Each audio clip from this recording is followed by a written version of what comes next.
1967. La Higuera, Bolivia.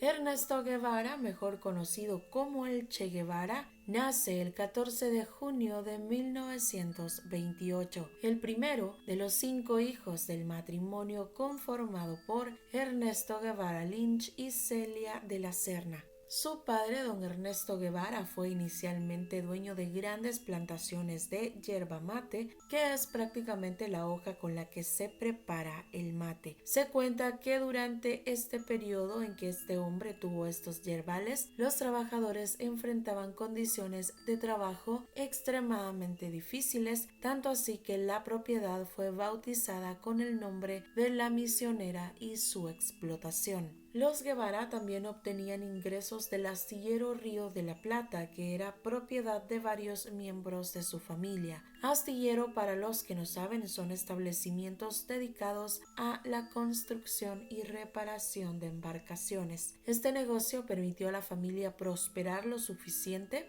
como para vender los yerbatales. En 1930 el astillero sería destruido por un incendio y la solución que encontró la familia fue instalar una inmobiliaria, pero esta quebraría en 1948. Ernesto Guevara padre recibiría después una importante herencia tras el deceso de Ana Isabel Lynch Ortiz, quien fuera su madre. Llevaría así una vida económicamente bastante desahogada gracias a las rentas que obtenía de la herencia recibida de su madre. En cuanto a la madre del Che, doña Celia, perteneció a una generación de mujeres argentinas de clase alta que promovieron el feminismo, la libertad sexual y la autonomía de las mujeres. Los padres del Che pertenecían a familias de la clase alta en Argentina. De hecho, el abuelo paterno de el Che, don Patricio Julián Lynch y Ro, fue considerado el hombre más rico de toda Sudamérica. La familia, es decir, el núcleo de los padres y hermanos del Che, estaban socialmente posicionados en la clase media alta. Los padres del Che se casaron el 10 de diciembre de 1927, cuando Celia se encontraba embarazada de 3 meses. Este hecho no era bien visto por la sociedad de aquellos años, ya que indicaba a los ojos de muchas personas de aquella época una actitud poco conservadora por parte de sus padres y sobre todo por parte de la madre.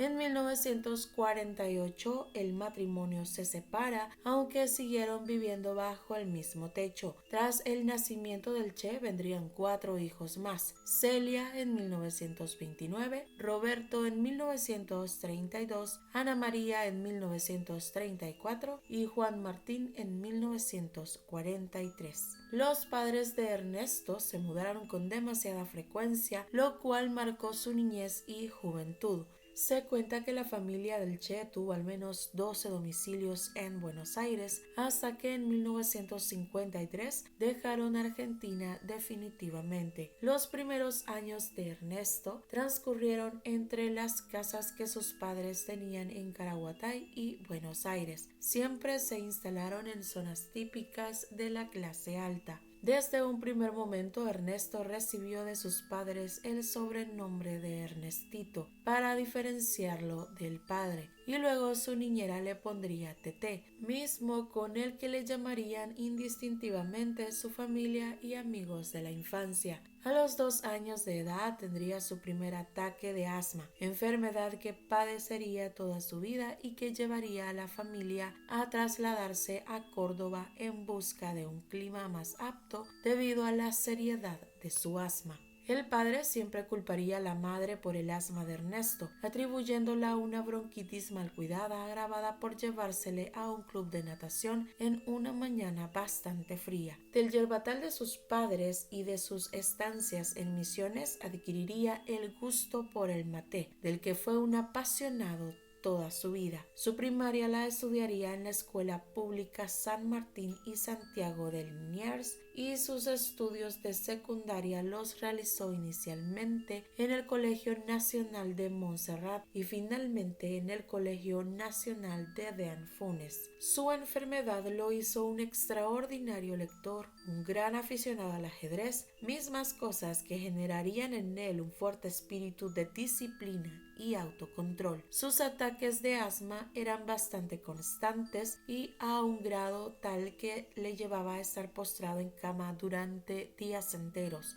No podía practicar ningún deporte de esfuerzo físico y siempre estaba sometido a dietas y tratamientos médicos, por lo que el ajedrez y los libros eran su único pasatiempo permitido. Ernesto Guevara se destacó durante toda su infancia y adolescencia por su rebeldía, sumamente travieso, con duras discusiones con sus padres y maestros, descuidado de su vestimenta y aseo personal, al punto de ser llamado el Chancho Guevara. Para los que no estén relacionados con este término, el chancho significa cerdo. Este sobrenombre lo adoptó gustosamente, no le causaba ninguna molestia que la gente le llamara de esa forma. Se dice que el Che ejecutaba pruebas de gran riesgo personal, de muy mal carácter, muchas veces llegando a los golpes en las discusiones, realizando comentarios provocativos y escandalosos en busca habitualmente de defender la posición contraria de las personas con las que dialogaba. A fines de 1946, Ernesto terminó sus estudios secundarios. Ese mismo año obtuvo su primer empleo en el laboratorio de la Dirección de Vialidad de la provincia de Córdoba. Poco después de recibirse, fue enviado a la localidad de Villa María, provincia de Córdoba, a participar durante los siguientes meses en la construcción de un camino. En mayo de ese año, su abuela enfermaría de gravedad, lo que le llevó a renunciar a su empleo y trasladarse a la capital argentina, donde permanecería luego del deceso de su abuela. En 1948 comenzó a estudiar medicina en la Universidad de Buenos Aires, supuestamente graduándose como médico el 11 de abril de 1953. Y hago énfasis en el supuestamente porque se dice que ciertos aspectos sobre este logro académico de Ernesto han sido puestos en tela de juicio. Según algunas fuentes, Ernesto no mostraba un gran entusiasmo por los estudios académicos y no era un asiduo asistente a clases. Se cuenta que tras el regreso de un viaje bastante largo, se dedicó a estudiar con intensidad y en pocos meses, sorprendentemente, logró aprobar numerosas materias que le quedaban pendientes. El historiador cubano Enrique Ros realizó una investigación detallada sobre el título universitario de Guevara. Según los hallazgos de Ros basados en las regulaciones y estatutos de la universidad de esa época, habría sido imposible para Guevara obtener su título en el tiempo que se dice lo hizo. La falta de claridad y las evidencias contradictorias sugieren que tal vez nunca completó su grado académico. Para 1954, Ernesto comenzó a trabajar como asistente en una clínica especializada en alergias que se dedicaba a la investigación del asma. Para este momento y desde hace algunos años, el Che había adquirido gusto no solo a la lectura, sino también a la escritura de cuadernos filosóficos y particularmente en esta época demostró una creciente dedicación a la filosofía social. En su tercer cuaderno revelaría un gran interés en el pensamiento de Carlos Marx. También prestó gran atención a las ideas de Nehru sobre el proceso de descolonización e industrialización en la India. Estando en Buenos Aires, Ernesto Guevara comenzó a viajar precariamente a pie, en bicicleta o en moto, con poco dinero, cada vez más lejos. Los viajes de Guevara significarían una experiencia social y humana que lo pondría en contacto con los trabajadores y los sectores populares de la Argentina y América Latina y finalmente lo llevarían a integrar el grupo guerrillero que realizaría la Revolución Cubana.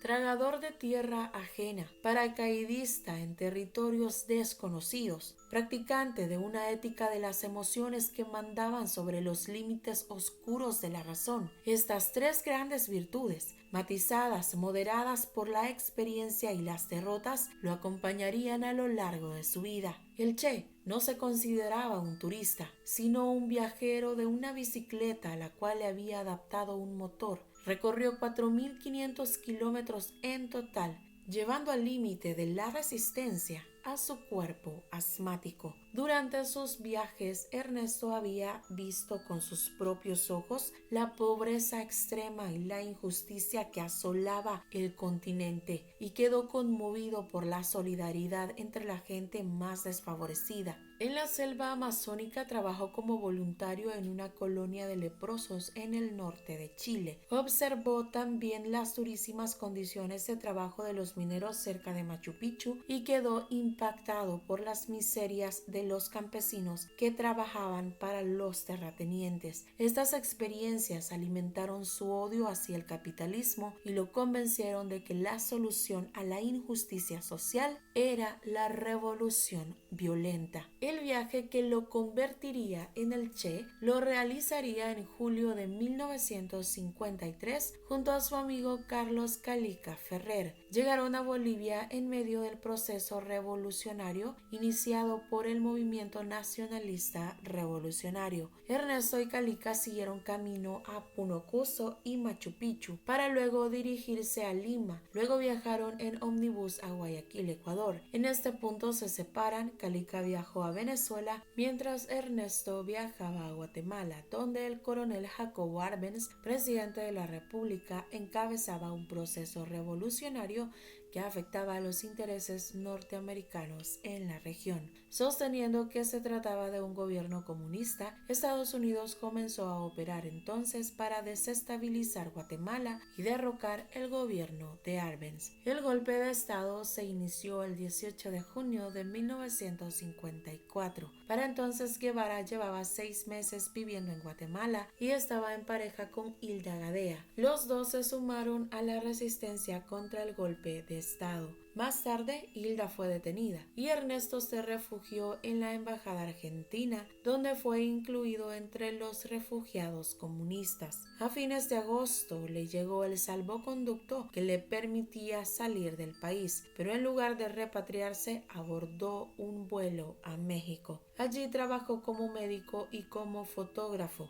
También conoció al hombre que cambiaría definitivamente su vida. El cubano se llamaba Fidel Castro Ruz y estaba exiliado en México después de intentar una rebelión contra el dictador Fulgencio Batista. Ernesto Guevara, el joven aventurero y errante de 27 años, comenzó a transformarse en el Che Guevara. La dinámica entre Fidel Castro y el Che era intensa. Fidel era impulsivo, emocional, optimista y luchaba solo por Cuba. Ernesto era reflexivo, frío, escéptico y de pensamiento internacionalista. Unos años después de esta amistad, la revista Time definiría al Che como el cerebro de Castro, y lo cierto es que su liderazgo e inteligencia fueron decisivos para alcanzar la victoria en Cuba. 3 años después de desembarcar en Cuba, los rebeldes de Fidel Castro habían conseguido hacerse con armas del ejército de Batista. Estaban ganando apoyo y recibían cada vez más hombres dispuestos a enlistarse en su ejército. Además, los medios norteamericanos hicieron mucho para dar una imagen positiva del movimiento revolucionario, con cabeceras como el CBS o The New York Times, entrevistando a Castro y presentándole como el libertador del pueblo cubano. Con la corriente de opinión nacional e internacional a favor, el escuadrón liderado por el Che consiguió una serie de victorias brillantes sobre las fuerzas de Batista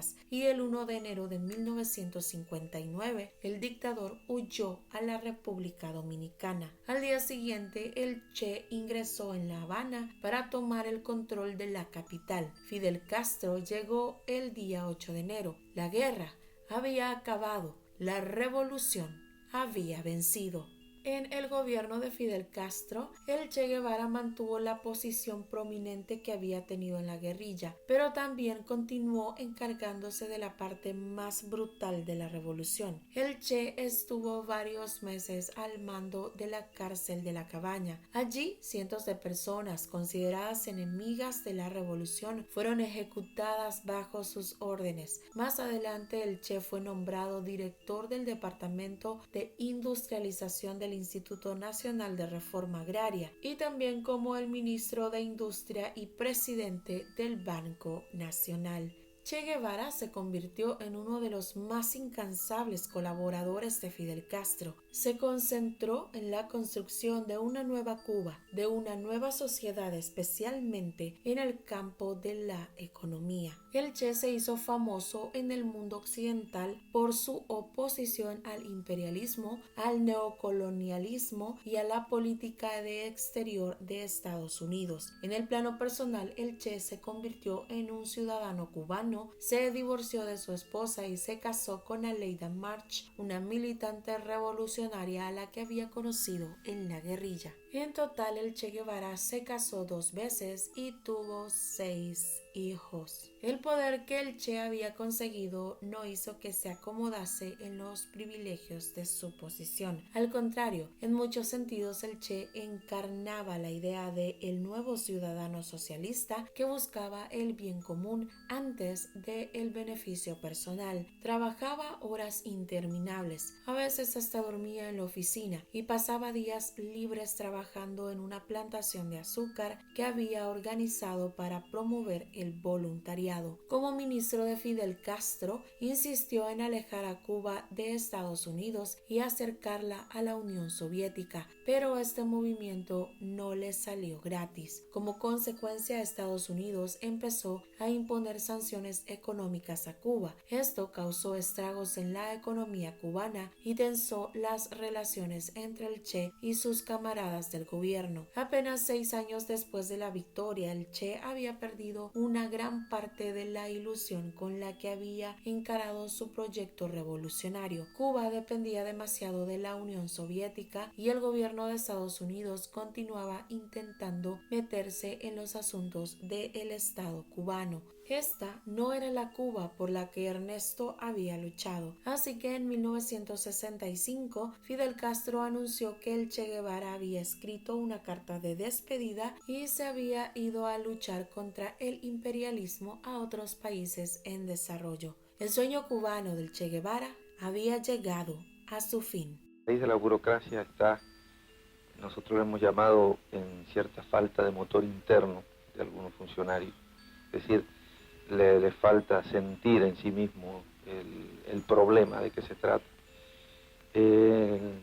Cierto temor a las consecuencias de los actos que obligan a la protección del papel, siempre un papel por delante, que además en Estados Unidos también se desarrolla, no es solo el comunismo, hay mucho papeleo también en las oficinas públicas norteamericanas.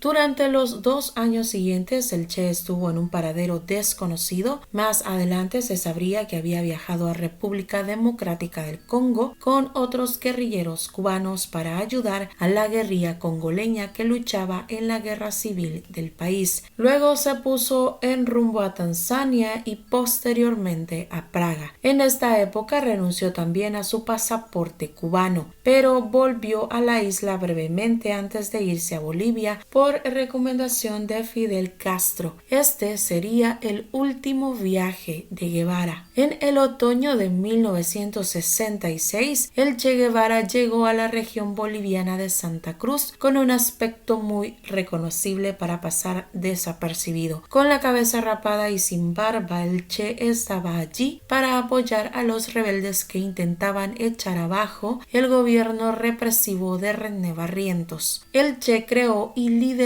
una milicia que inicialmente consiguió algunos éxitos militares, pero que sufrió la persecución constante de las tropas bolivianas. Existen lugares que por encontrarse en sitios remotos, poseer climas inhóspitos o por no disfrutar de ciertos servicios públicos no son atractivos para muchas personas. Un lugar como tal era La Higuera, lugar donde se escondía el Che durante este periodo. Lo habían estado buscando durante meses, pero era tan grande en extensión el territorio donde se escondía que no fue fácil dar con él. Pero el 11 de marzo de 1967, 2 desertores y luego detenidos dan información al gobierno sobre el Che, su ubicación y todos sus planes. El 1 de agosto de 1967, un destacamento especial del ejército de Barrientos, apoyados por la CIA, se enfrentó a los rebeldes y el escuadrón fue casi aniquilado. El 26 de septiembre ingresan en la aldea de La Higuera y tras una emboscada el Che es herido en una pierna. Sus captores describieron que era como un harapiento con ropa sucia, aspecto completamente descuidado, barba y melena larga. Llevaba un arma con el cañón rojo y les gritó a los soldados bolivianos: no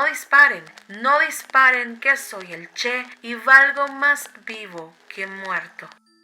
A su lado iba otro guerrillero, Simón Cuba el Chino, a quien también apresaron. El Che fue capturado y llevado a la escuela de esa pequeña localidad. Una vez ahí, colocaron un guardia en la puerta. Según relató uno de los militares, le dieron de comer, le dieron de beber un café y le ofrecieron algunos cigarrillos. El Che les preguntó: ¿qué van a hacer conmigo? A lo que el militar respondió que sería juzgado probablemente en Santa Cruz. Pero esto cambiaría al día siguiente. El 9 de octubre se recibe la orden por parte del presidente René Barrientos de ejecutar al Che Guevara. El hombre que empuñó el arma que le arrebató la vida al Che Guevara fue el sargento Mario Terán. 6 disparos acabaron con su vida. Según relató el sargento Terán al momento de la ejecución, él se puso nervioso. Describe aquel momento como el peor de su vida. El Che, quien estaba sentado en una silla, notando su nerviosismo, asegura, le dijo: póngase sereno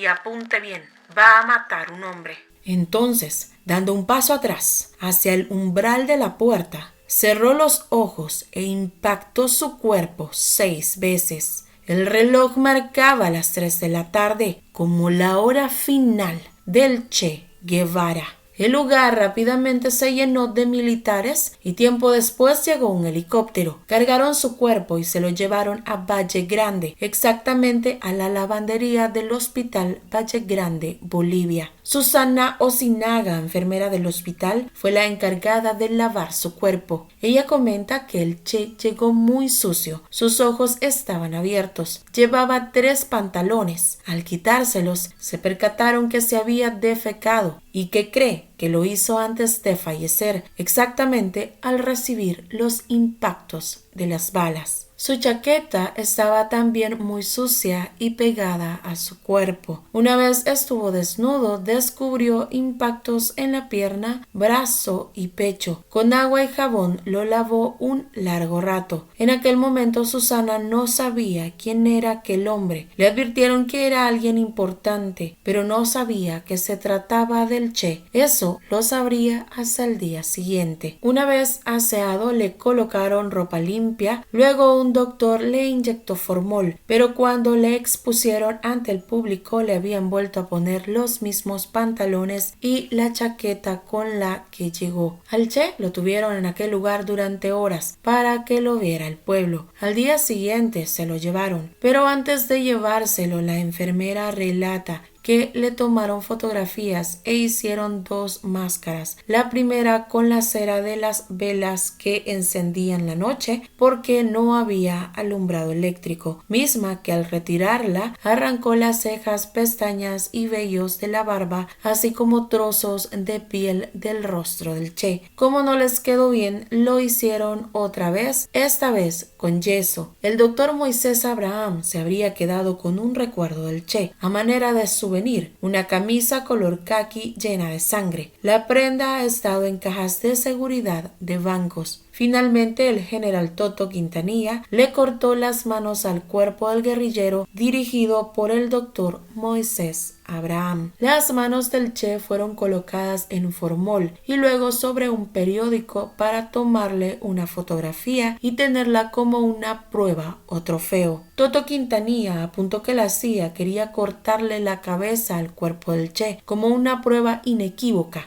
de su fallecimiento, pero el doctor Abraham los convenció de que eso no era ético, por eso sugirió que fueran las manos. El otro fin con el que se le cortan las manos habría sido para evitar que el cuerpo fuera identificado mediante las huellas dactilares y evitar también que se le idolizara. Con lo que no contaban es que este hombre se convertiría en una leyenda, un mártir y a postre en el máximo líder de un tremendo movimiento socialista, el ícono mundial de la revolución y del capitalismo. Al Che lo enterraron en un lugar secreto. En 1997 se descubriría supuestamente una fosa común cerca de Valle Grande en Bolivia Central con 7 cuerpos enterrados. Los restos se identificaron y las pruebas hablaron. Eran los cuerpos del Che y sus 6 compañeros de guerrilla. Los cuerpos fueron trasladados a Cuba y enterrados en un memorial grandioso de Santa Clara. No obstante, Félix Rodríguez, el agente de la CIA que dirigió la operación en Bolivia para capturar a Ernesto Che Guevara, aseguró que lo único que habían llevado a Cuba eran sus manos. Aseveró que el guerrillero argentino no estaba enterrado al costado de la pista con otros 7 cuerpos, como dijo Fidel Castro.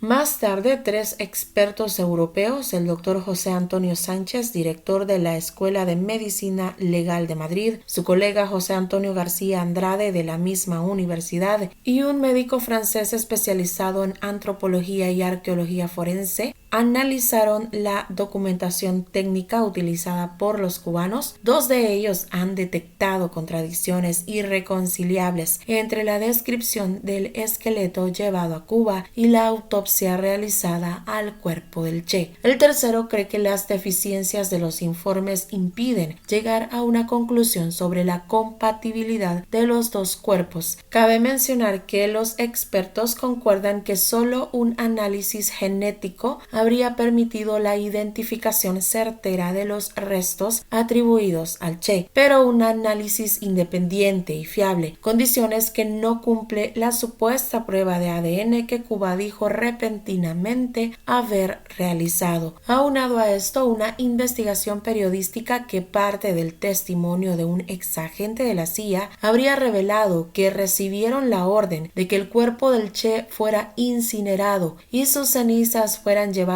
a un lugar secreto, pero durante estaban quemando el cuerpo algo salió mal y el fuego no hizo desaparecer el cuerpo del Che por completo, por lo que tuvieron que cortar el cuerpo en 4 partes y cada trozo se encuentra enterrado en un lugar diferente en el recinto del batallón. El periodista y escritor Benítez asegura que los servicios de inteligencia y el alto mando guardan las fotografías y las coordenadas geográficas de los emplazamientos. El Che Guevara, símbolo de alcance mundial, de rebeldía y espíritu incorruptible. Para sus partidarios simboliza la lucha contra las injusticias sociales, mientras que es visto por sus detractores como un asesino en masa y un criminal. Los lugareños del sitio donde el Che fue abatido dicen que en la zona ahora se le conoce como San Ernesto de la Higuera por los milagros que ha hecho una vez fallecido. Aseguran que a pesar de que el Che era ateo, Cuando se pierde un animal y le rezan, el animal aparece. El símbolo de la lucha revolucionaria, visto como un santo o un demonio. Tras su deceso, su figura es reconocida mundialmente. Su retrato fotográfico es una de las imágenes más reproducidas e icónicas del mundo, comercial y no comercialmente. En nuestro país, El Salvador, el busto del revolucionario ubicado frente al Parque Arqueológico Tazumal en Santa Ana fue retirado. El alcalde de Huachapán, Jorge Morán, ordenó derribar el busto y aseguró tajantemente: no habrá más monumentos idolatrando asesinos y dictadores comunistas en un país libre. El busto del Che Guevara fue instalado hace años por el FMLN durante su periodo de mandato en El Salvador. Para el FMLN, el Che es considerado como ejemplo de combatiente revolucionario por la solidaridad que mantuvo con los pueblos de la región y sus luchas sociales. Para la fracción FMLNista, no solamente es importante recordar la memoria del Che Guevara, sino también honrar su memoria, por lo que la destrucción del busto de Guevara causó gran molestia entre los militantes de esta fracción. Pero como lo he dicho antes, no todos le consideran así. Algunos piensan que alrededor de este hombre existe una gigantesca mentira, que le profería un culto a la muerte desde siempre, desde incluso antes de ser revolucionario, dispuesto a arrancar la vida de quien fuera por sus ideas sin la más mínima compasión ni piedad. Odiaba a las personas de tez morena y a los homosexuales. Una fría máquina de matar, un psicópata y asesino serial disfrazado de líder, héroe o villano. En cuanto a Mario Terán, quien fuera el encargado de apagar la vida del Che, falleció el 10 de marzo del año 2022 a sus 79 años en la Corporación del Seguro Social Militar a causa de un problema pulmonar. Mario Terán vivió oculto por su familia hasta el día de su deceso, pues tenían temor de una represalia por parte de algún guevarista. Finalizamos el caso de este día. En mis redes sociales les dejaré las imágenes del cuerpo y las manos del Che Guevara. Si usted es sensible a ese tipo de imágenes, le recomiendo no verlas. Recuerden también seguirme en todas mis redes sociales, pues allá siempre les informo cuando subo nuevo video, y también, en caso de existir, subo imágenes algo crudas de algunos casos bastante controversiales. Recuerden que tenemos Facebook, Twitter, Instagram y TikTok. Así que si YouTube no les está avisando cuando subo un nuevo video, vayan a seguirme a mis redes, porque allá siempre les estoy notificando. Por favor, no olvides suscribirte, activar la campanita, regalarme tu like, porque es de gran ayuda para el crecimiento y sostenimiento de este canal. Agradeciendo como siempre su fiel compañía. Nos vemos en una próxima edición.